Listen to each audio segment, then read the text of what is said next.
What's going on, everyone? I'm just a typical, average American here today to react and learn about some European culture shocks.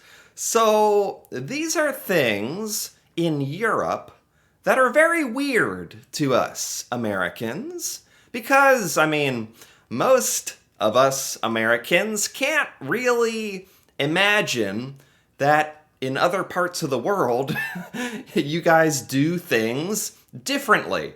So today, I really want to check out this video by Honest Guide and learn about some of the cultural differences between Europe and the United States. So, let's take a look. First of all, you may be surprised what the beer looks like. Well, we have a video dedicated only to that. And second, I'm surprised what the beer looks like. Does the beer look different? I've never seen a glass exactly like this. Is that what he means? Also, the foam or the head of the beer is pretty big. I'm not exactly sure how the beer is different. It looks a little different, I guess, the beer. to that. And second, when I walked in, I didn't look at a beer menu or something that may be quite common in the United States where you have different beers on tap. Most pubs and restaurants in Czech Republic will have one brewery on tap in the pub. So, one beer on tap? One brewery? I didn't know that this guide to, differences between America and Europe was going to start on alcohol and beer, but that's okay. So this is a massive difference, and I think a lot of Americans would be not just surprised by this, but a little upset even. When us Americans go to a bar, we expect a bunch of varieties and options, and even if a lot of them might not be that good, it's just what we're kind of used to. Maybe, I don't know, maybe we spread it out too much, and when you focus on one brewery or one beer, you focus more on quality or something. Maybe that's what you're doing in Europe. He says he's from the Czech Republic specifically, so I don't know if this applies to all of Europe. that's why you can walk in and just say, I'll have one. So I kind of There's only one. Look at that. Oh my God. Look at the amount of foam. Look at the head on that beer. Is that how you're supposed to do it? Is this a proper European beer? My God. This would shock a lot of Americans. A lot of Americans might get upset. Like they think you're ripping them off or something. And the idea that there's only like one option for beer is kind of surprising. like that. You walk into a pub and you don't have a million choices, you just say one. In US, not only you have a choice of beers that are on tap, quite often there's 5, 10, 20, but Yeah. also they will ask you, do you want draft or bottle? What kind of question is that? The reason you go to a pub is to get beer on tap, to get draft beer. If you want bottled beer, you go to a supermarket. So for us, that's a big Wow. cultural difference. Is that what Europeans really think of us? Americans, like we're we're not even proper beer drinkers. It's true. A lot of people when they go into a restaurant here in America, plenty of people get beer from a bottle and don't really think anything of it or that it's a lesser quality or yeah. In Europe, it just sounds like you guys take your beer maybe a little more seriously. It's kind of cool. that quite often we don't understand. Now, a beer here costs 55 crowns. Let's call that $2.50 to round it up. Wow. If you go to a stadium, to a sports event here in Prague, it's going to cost around $3. Well, nothing like that in US. If you What? go to a pub, it may cost $5, $6. And you go to a stadium, and it can cost $10, $15, even $20. Yeah. How much did he say? How much can you get it? Stadium, to a sports event here in Prague, it's going to cost around $3. $3 at a sports event? $2 at a restaurant? I never realized how much we were getting ripped off in America. A beer at a restaurant in America is at least $5 or $6. At a sporting event, like a baseball game or a football game or whatever, those are notorious for having beer he's absolutely correct. Like this is absolutely true. Beer can be $10, $20, like as much as the ticket you paid for the sporting event. And a lot of Americans are like, we're kind of unhappy about that, but it's just kind of accepted as normal. Maybe we're the ones that are weird, actually. $50. Hamza hates it. Whenever he goes to a sports event, he's always shocked with the price of the beer. Yeah. I myself, when I travel to US, I usually don't go to sports events, but I like amusement parks. And just recently, I visited Universal Studios. Oh. It was the most expensive beer I ever had in my life. $15. Yeah.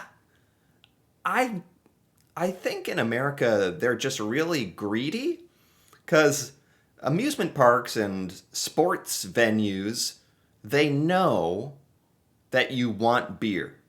They know that. So you kind of have to pay or you don't get beer. So they kind of take advantage of you, that knowing that you need beer at these places. I could not believe it. Now, I understand that going to amusement park, you don't go there for beer, you go there for the rides, but still $15? Yeah. Dude, Yeah. it was insane. It's not just the beer. Like everything, the food, everything at an amusement park is outrageously expensive in America. It's just one of those things we've just kind of gotten used to, I guess. I didn't know it could be any other way. In Europe, you guys are actually fair about your beer prices. That sounds so much better. Why did I do that? Also, fun fact, I did not take a picture of the beer, but I did take a picture of the receipt. Now, There the it price is, of yeah. the beer, as I said at the amusement park, was $15. But I was asked to pay more than $16. Why? It said 15. Well, tax tax. was not included. Wait, what? This video, this is supposed to be weird things about Europe. This is really more about how weird we are in America that I didn't even realize that it's strange that we don't include the tax. Yeah. Anything you buy in the United States, beer or anything, there's going to be extra charge on top of that. And it's just another thing we've gotten used to. I didn't even think about how strange that is. What is this about? We go to a place, and I'm not only talking restaurants, but any store shop, and the price tag is the final price you pay. It says 55 here, it's gonna cost 55. They include the tax. Why don't you do that in US? I don't know. I didn't know that was an option. I didn't know we could even question that. In Europe, the price on the price tag, that's the final price. Tax and all is included. Why don't we do that? That sounds amazing. Wait, what? Are we really like that dumb? It's just sad. It is sad. I mean, imagine me, I'm 11 years old, I have my first dollar ever, and I walk into a dollar store, looking forward to buy something for $1. I pick up the item, go to the register, $1.50. What? It's a dollar store, everything costs $1, not Yeah. dollar store plus tax. Now let's switch from drink. Okay, to be fair, if you went to a dollar store, the tax would probably be like 8 cents. It'd be $1.08. Not $1.50, but I think I'm just trying to rationalize our stupid tax system. To food. In any place, you can get some food, right? Mostly you pick something from the menu and no further questions will be asked. Yeah. Well, in US, quite often they will ask you how you want it customized. Do you want bacon? Do you want that cheese? Do you want this Yeah. cheese? Do you want this or that and that? It gets quite confusing for us. And you can imagine me being 11 years old in US, in New Jersey, first walking to a restaurant, ordering a burger, very much looking forward to it. And they asked me, how do you want your burger done? I was like, I don't know, very well done, thinking that they would make it completely. Yeah, you can imagine what happened. They brought this black piece of meat that was unedible. And all my... Okay, hold on. Slow down. You're telling me this is also weird in America? So in Europe, what you order on the menu, that's what you get. You order it, that's what you get. In America, this is another thing that we've gotten used to, having a lot of control over our food. Like, oh, I don't want lettuce, I want the burger medium rare and the eggs sunny side up over easy, like all the customizations you could imagine with everything. And that's another thing that a lot of Americans just expect. And I think a lot of Americans would be kind of surprised and maybe a little angry that in Europe, it's just very straight to the point. You order the food and that's what you get. My friends had a laugh about it. Now, to be fair, if you go to a restaurant in Prague nowadays and you will have a burger, they will ask you how you want it done. Okay. But once again, the fact that you can customize anything at a restaurant in US is very uncommon for us here. So if... Okay, so in Europe, if you started asking a lot of questions about customizing the food, it might come off as rude or strange. I think a lot of Americans would probably travel to Europe and not know this.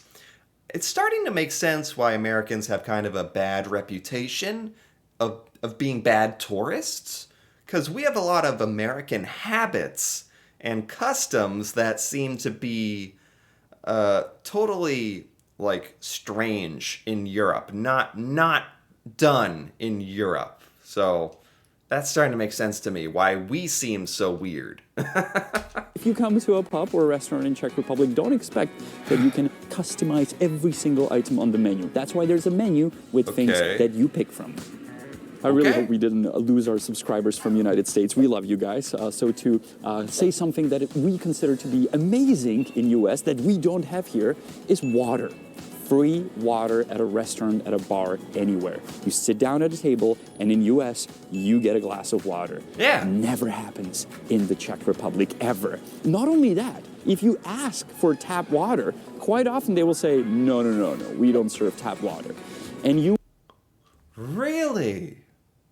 No water when you go out to eat? Is this a Czech Republic thing or is this a Europe thing? Because I know some of this stuff might be specific to where he's talking about exactly, but either way, yeah, in America, we definitely, I don't know, we kind of assume getting water is like a basic human right or something, but I could see where if you're a restaurant, you know, you got to make money, you're a business, it doesn't necessarily make sense that it's standard that you get water. But can you order? You can't even ask for water? Or this is very, very different. And again, one of those things I think Americans would notice and be like, oh my God, I need my water. I need my water. And it's like, okay, in Europe, you don't just get water. You will get a tiny little bottle of water that you will pay for $2, $3, $4. It's ridiculous. Yeah, in America, the water is free. If you ask for water, you get a glass of water with ice and it's free. And that is like, I think in America, most places have to give you water if you ask. It's like a law or something. I know a restaurant where I go to, and I will always say, can I get tap water? And they're like, no, we can't do that. We can only sell you a bottle. And I quite often say, bottle? I'll pay you the same price that I'll pay for the bottle for tap water. Like, no, we can't do that. Crazy. Wow. Why did we cut to here, where we are here to thanks to our... So, this actually sounds like something Europeans don't have that maybe you would like to have. Maybe you would like to have the option for free water. Maybe this is something good, finally, that America does. Now let's talk about service in restaurants and pubs, because that may be a bit of a shock for you when you come to Prague. Okay. Yes, quite often it is rude and not polite at all. That's also a huge difference for us when we go to US, and a waitress will come to our table and she will introduce herself and she will smile and she will maybe recommend something from the menu. That would never happen here. Really? The service is different? The service in Czech Republic and in Europe is more rude? It's more rude? But in Europe, it sounds like it's not rude, it's just normal that they aren't as friendly. Maybe in America, our waiters are just over the top friendly. And I think it's because waiters in America are working for tips. A lot of the money that waiters and servers earn come from tips from us people going to the restaurant. So they have to do a very good job. They want to be extra friendly. Even if it's an act, even if it's not genuine, most waiters and servers in America will be over the top friendly because they want a big tip from you at the end. I think that's the reason. I mean, it's changing, don't get me wrong. Service is getting better. But if you go to like a local place, a dive bar, which I would consider this place to be, quite often they'd be grumpy, and it takes a long time for them to get to know you. And after maybe a 20th visit, they will share a little smile with you. Not like in US. First time visitor, oh, I love coming you to our restaurant. My name is Wendy. Can I take your order? Yeah. Hi, Wendy. Speaking of Wendy. Yeah, it sounds like it could almost be a bit overwhelming for Europeans coming to America that our waiters are so friendly.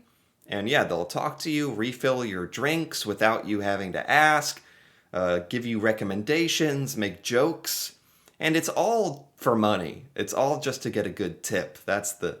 And I think because in parts of Europe, you guys don't even tip, right? So I really think that explains this difference. The idea of going to a restaurant and the waiter being rude or mean or just kind of like indifferent, just doing their job. That's really funny to me because I'm so used to the waiters like trying to be so over the top friendly. Wendy, when I was first called darling or honey in a restaurant in US, I was like, she really loves me. She just called me darling. I like that. I mean, I like the bartender here, but he never calls me darling.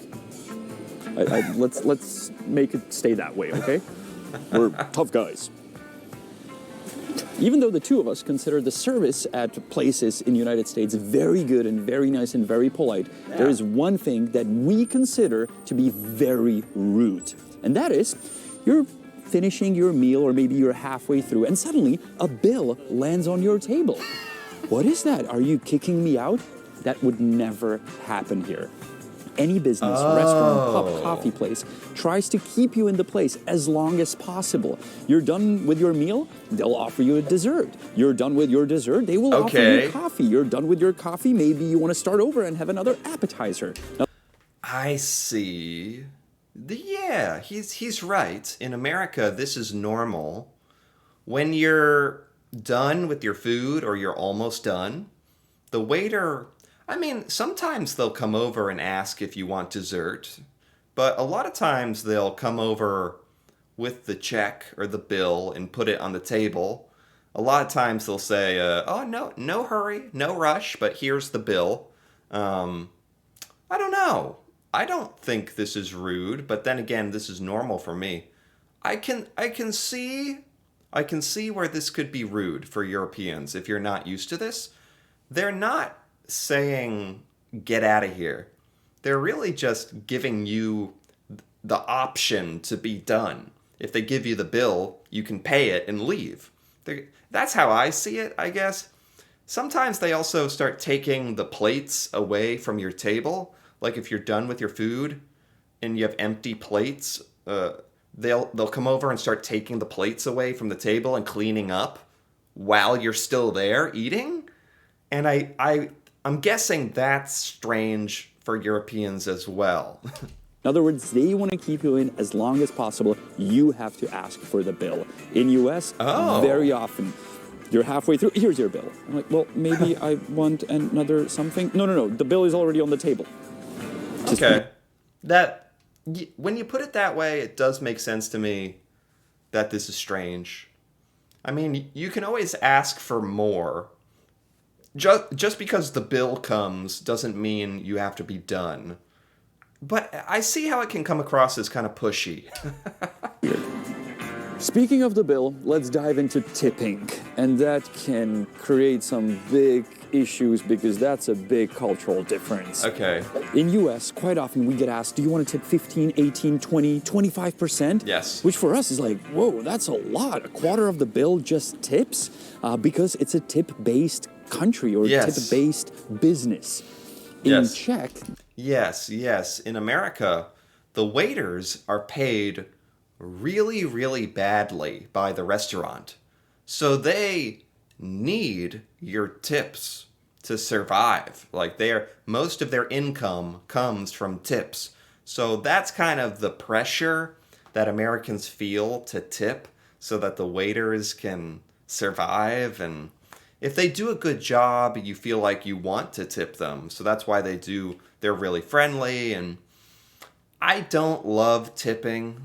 It's not fun. And I don't like how you're kind of judging the waiter's performance and giving them a tip based on your judgment. And it's a bit strange, but it is so incredibly normal here. You just kind of stop thinking about it. I guess in Europe, a lot of you guys just don't even tip. That's not even a thing? That used to be very, very different. I mean, my dad would only round up the bill to the next higher number. If the bill was 99, he would round it up to 100. I believe most of our dads and mothers still do that. Nowadays, it's changing even here, and tipping goes from 10% higher if you're satisfied with the service. If the service is really bad, some people will simply not tip. Interesting. So in Europe, or at least the Czech Republic, and I think Europe, you guys tip maybe 10%? That's a lot lower than what we tip. We tip like 15, 20%, maybe more.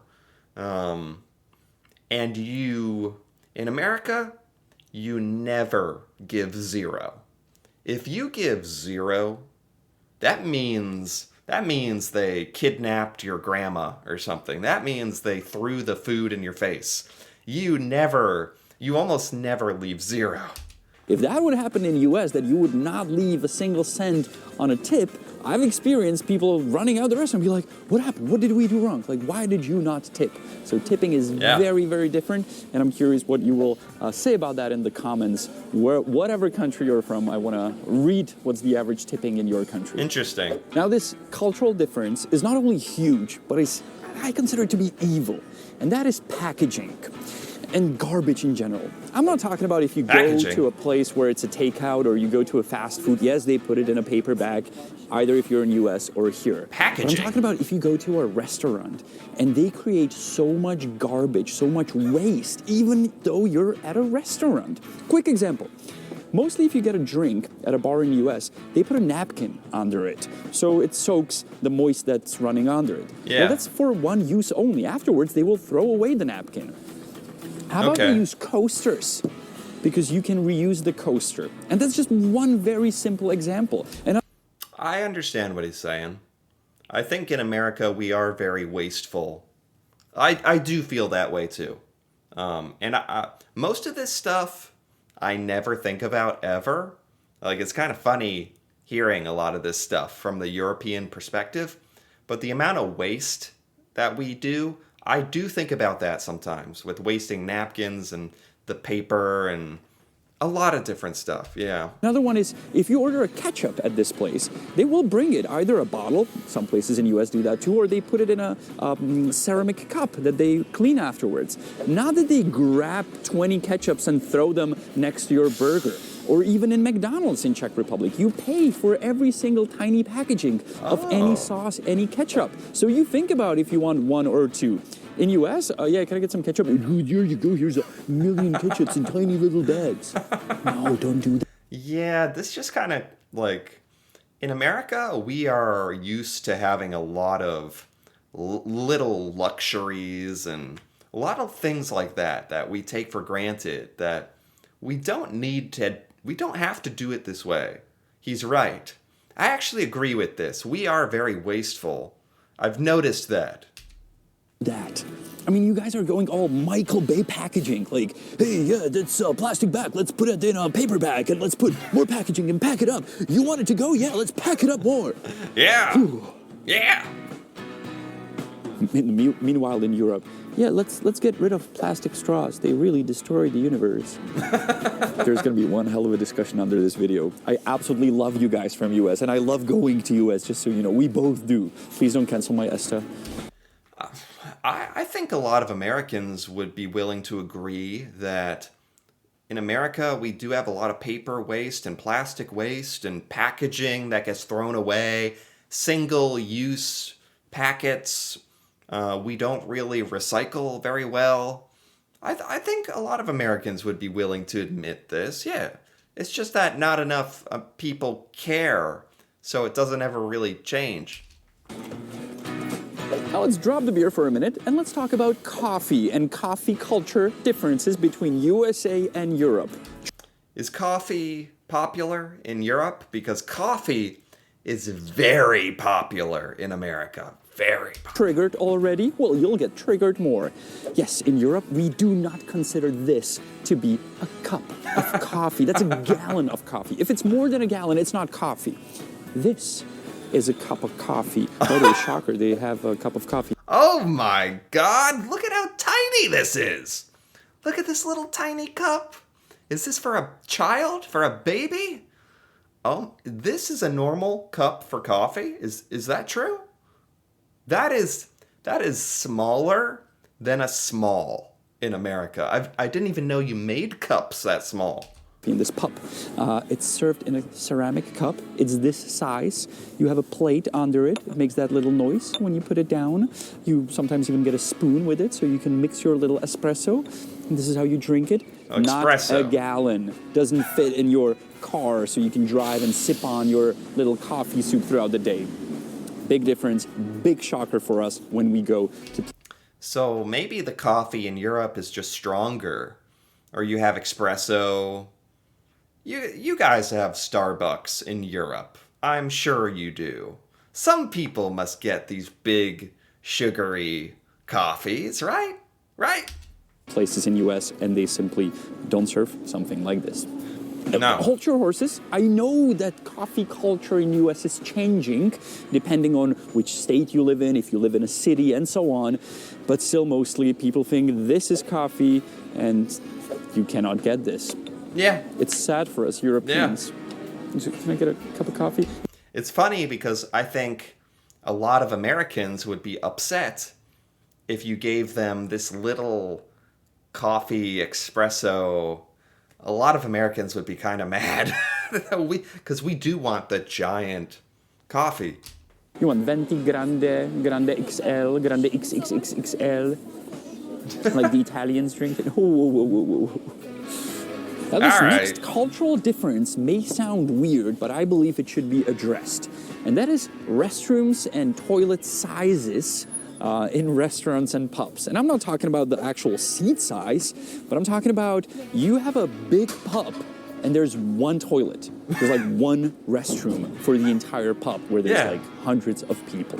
And the stalls where you can like sit to do number two are very like see-through. Like there's no privacy. Like there's no door at the bottom. Like if somebody pees.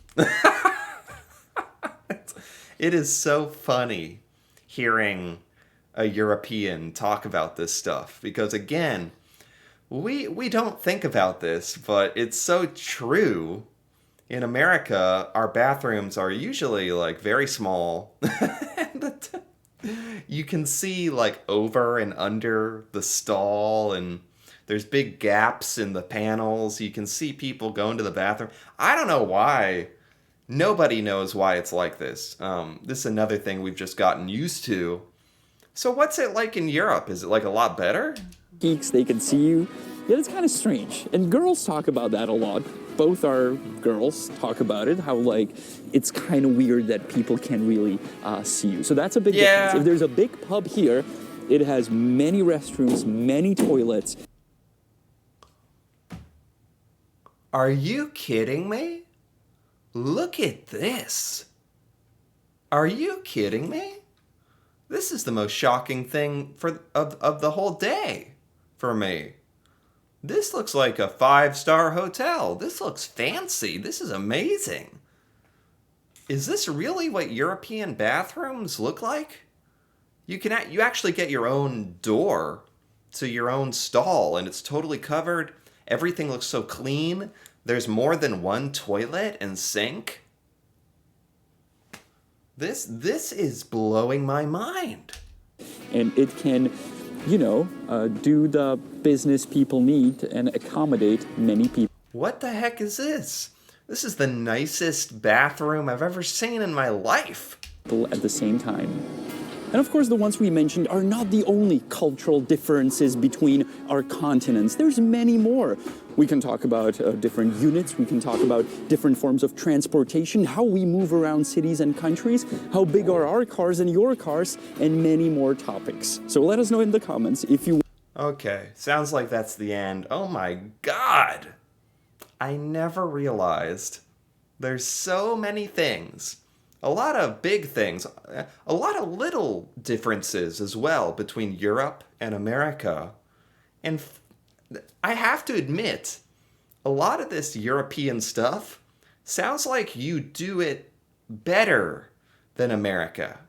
For a lot of these things, the beer, having tax in the prices, what else was there? The tipping is lower. That's right. The packaging, less waste. The coffee might be better. I don't know. The restrooms are definitely better. This was really fun to hear about, actually. It really got me thinking about how we do things in America. I didn't realize how strange we are.